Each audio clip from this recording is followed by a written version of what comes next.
You've seen the turquoise waters, the sun-drenched docks, the pastel houses that look like they were painted just to be posted on Instagram.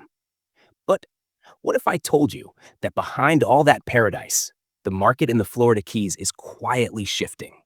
For years, this strip of tropical beauty has been a playground for the rich, a retreat for retirees, and a dream for anyone who's ever said, one day, I'll move to the islands.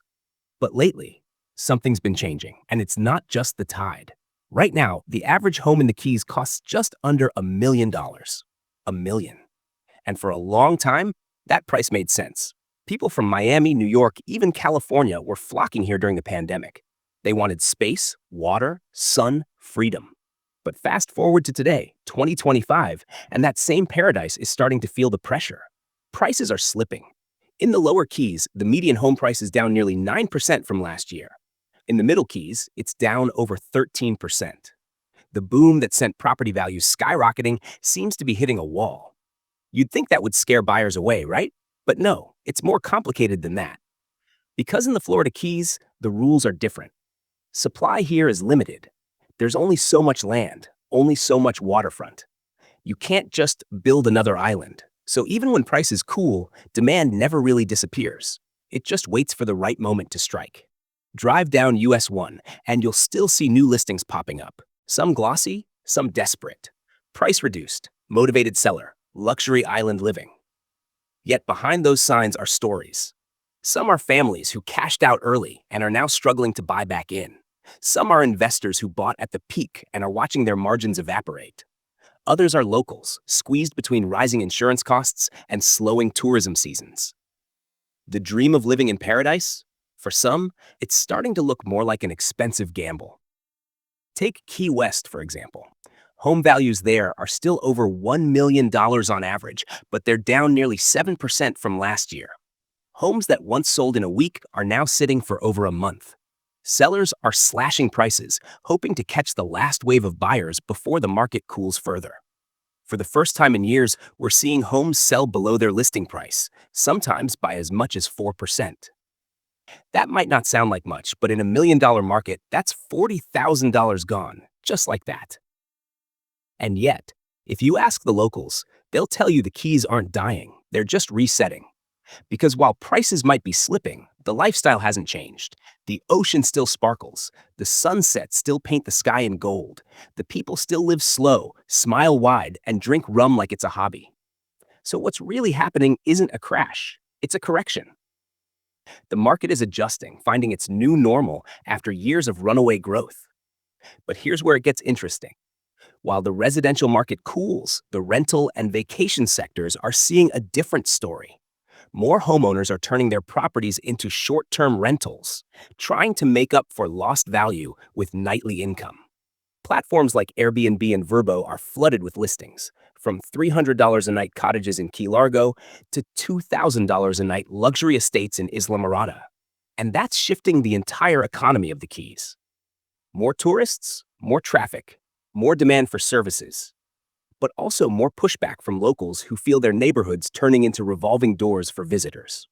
It's a strange balance, the kind only the Keys could pull off. One hand holds a margarita, the other holds a calculator. Because make no mistake, every buyer, seller, and investor here is watching the numbers. They're watching how long homes sit on the market. They're watching insurance premiums climb. They're watching how many buyers are paying in cash versus financing. In a place where paradise meets reality, those numbers tell the truth.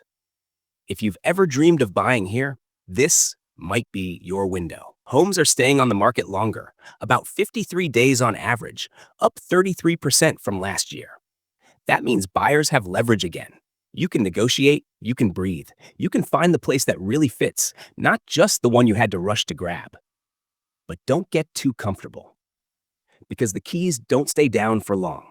The minute prices dip too far, investors swoop back in, scooping up waterfront properties before the tide turns again. Let's talk about the Upper Keys, Key Largo, Islamorada, the first islands you hit coming down from the mainland. This area is holding stronger than most. In Key Largo, the median listing price is still around $1.4 million, even ticking up slightly year over year.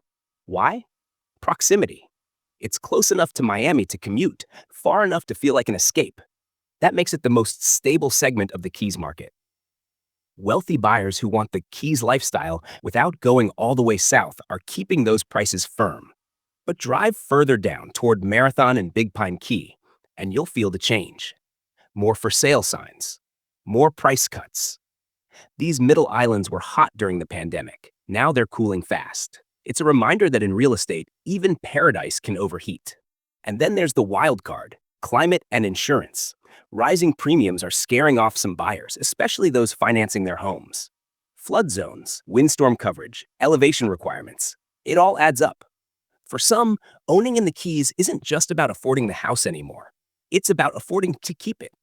That's another reason the market is recalibrating. The costs beyond the mortgage are catching up. But let's zoom out. Big picture. The Florida Keys are still one of the most desirable places to live in America. They're not building more oceanfront. They're not adding new islands. So while the market might be cooling, it's not collapsing. It's breathing. It's giving people a chance to get in who were priced out before. It's giving buyers leverage. It's giving locals hope that maybe, just maybe, the dream won't drift completely out of reach. The beauty of the Keys is that it's never been just about numbers. It's about energy. When you're there, you feel it. The warmth, the calm, the slow rhythm of island time. That's why people keep coming. That's why even when prices fall, new buyers step up. Because some things can't be measured in dollars per square foot. So what happens next? Experts predict a mixed market over the next year. Some areas may continue to see slight declines, maybe 3% of 5 cents, while others level off or even bounce back as demand catches up. Cash buyers are expected to play an even bigger role, especially from out-of-state investors who see this as their moment to buy before the next upswing. The bottom line is this: the Florida Keys are in transition. It's a quieter market, a more cautious market, but it's still alive, still beating with the same salty heart it's always had. If you're an investor, this is your research phase. If you're a dreamer, this is your opportunity. And if you're a local, it's your reminder that paradise always finds a way to survive. Imagine standing at the edge of the 7-Mile Bridge, the ocean stretching endlessly on both sides. The sun setting behind you, the air warm, the water calm. That's the Keys.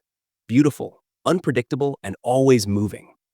The market might rise and fall, but the spirit of this place, its resilience, its charm, its pull, that never fades. And maybe that's the real lesson here. Markets change, numbers move, but value, real value, isn't just what's on paper. It's the feeling you get when you wake up to the sound of waves. It's knowing that even when things slow down, you're standing in one of the most breathtaking places on Earth. The Florida Keys aren't crashing. They're catching their breath. And when they exhale, you can bet the world will be ready to dive right back in.